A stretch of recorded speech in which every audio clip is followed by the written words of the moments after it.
Turn it up.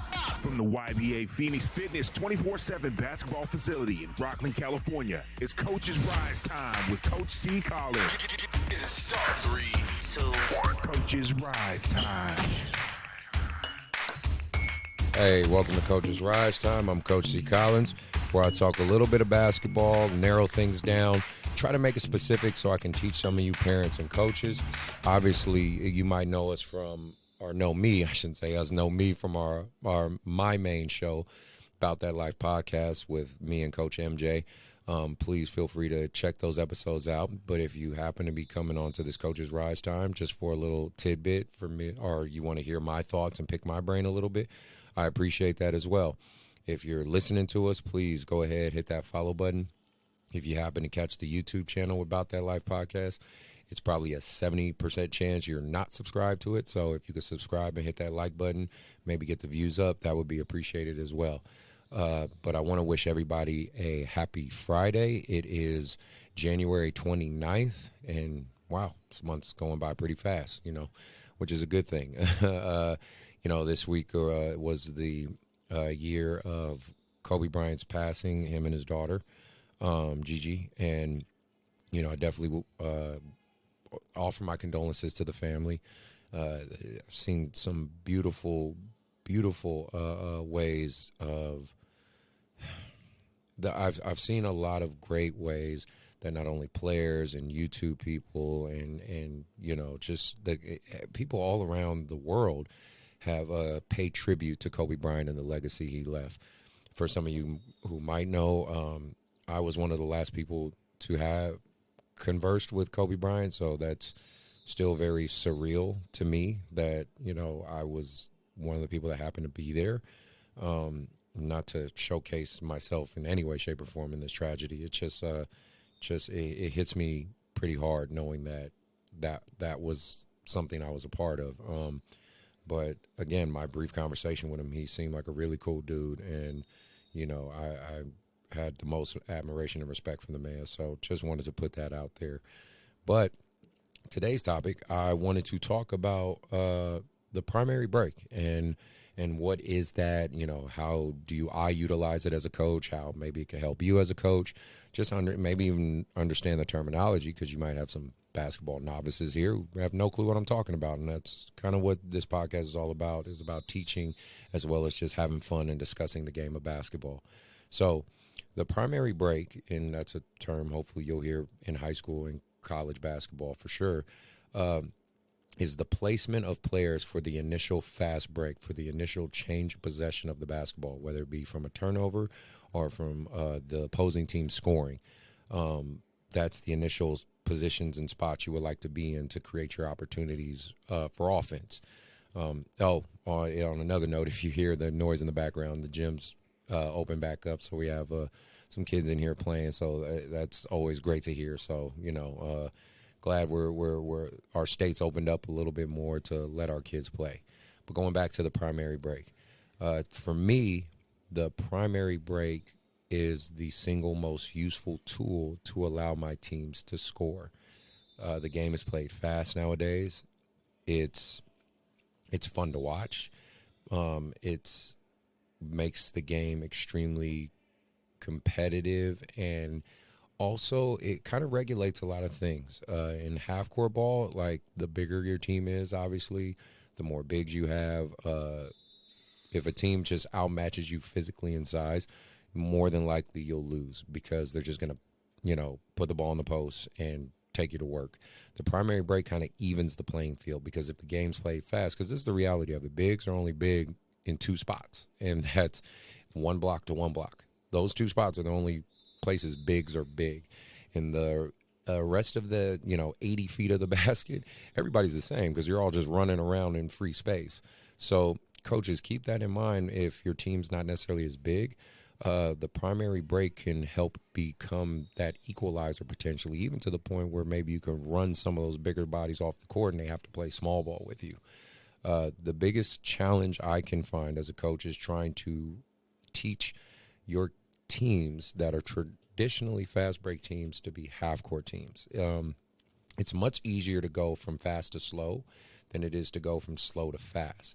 So coaches, my tips to you guys out there, always make sure you're teaching your kids IQ basketball, because that is half court basketball. And at some point they need to be able to play it.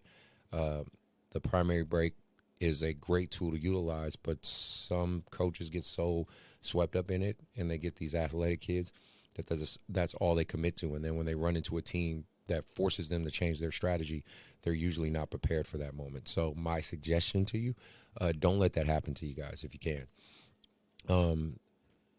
Well, the biggest thing with the primary break is you have to learn to teach kids to utilize positions.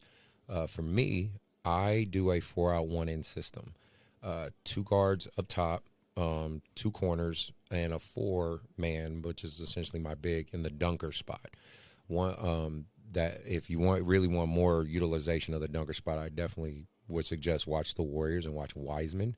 The Warriors have definitely acclimated him into that system to where he's utilized the dunker spot very well.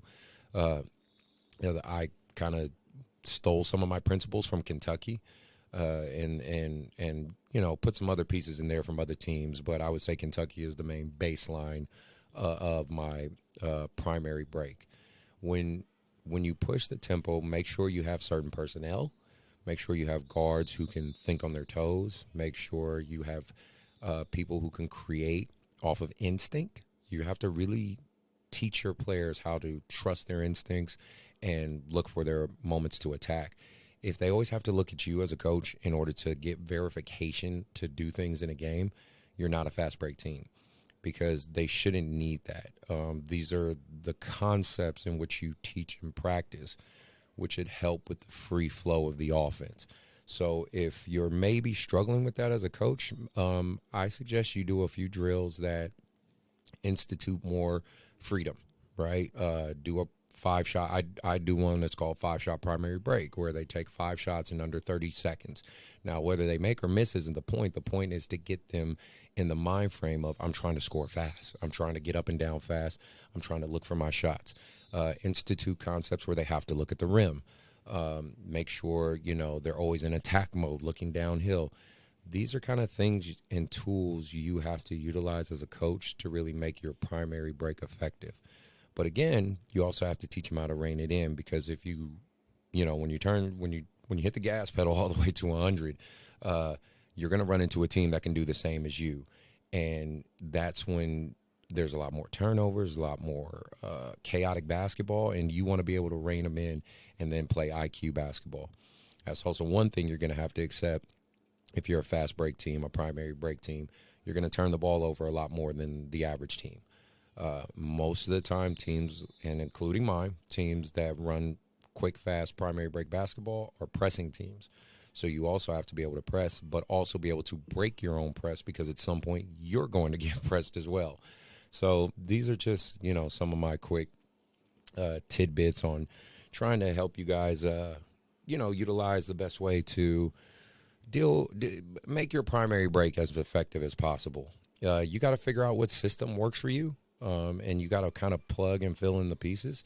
And it doesn't mean, like, if you're not an AAU coach, if you're a high school coach, if you're a middle school coach, you kind of got to look at your personnel and their strengths. If you have a left-handed kid, put him in the left corner.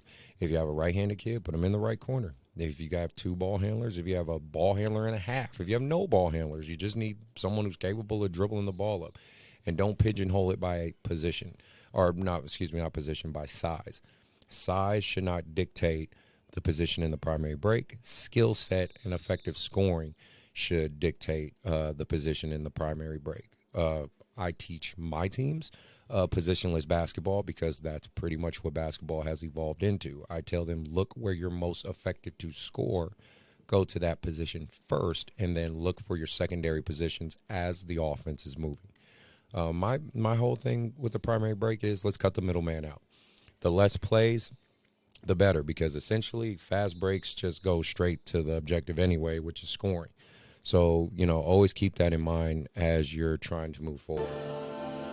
I know for me, I love watching it. I love watching fast break basketball. I think everybody does. But you have to know there has to be a structure to it. If it's just chaotic movement, then you have chaos. And that's when, You're not necessarily playing the game to win. Coaches, I suggest you find a primary system that works for you, tweak it, fit it to make sure it fits your narrative. The biggest thing I can tell you is you can change one thing, and again, it could be a V cut to the basket or a backdoor cut or, just one angle, and that can innovate an entire system. Coaches, when you look at systems, don't think I need to change the entire makeup of it. That's not how you innovate. Making a slight adjustment can make all the innovation in the world. Because as Ted said before on my show, you're just looking at different ways to take the same shots. So, you know what I mean? So in a fast break, we all fast break. All the teams fast break at some point. But you're just looking for different innovative ways to take the exact same shots. Cut the middleman out, go and score, play defense, rinse and repeat. I hope you enjoyed hearing this little tidbit and my insight on the primary break and how useful it can be.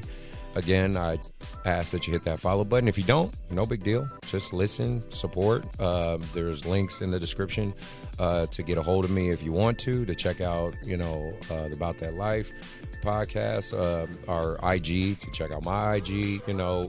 I always appreciate the input. Thanks again for listening, and I am out.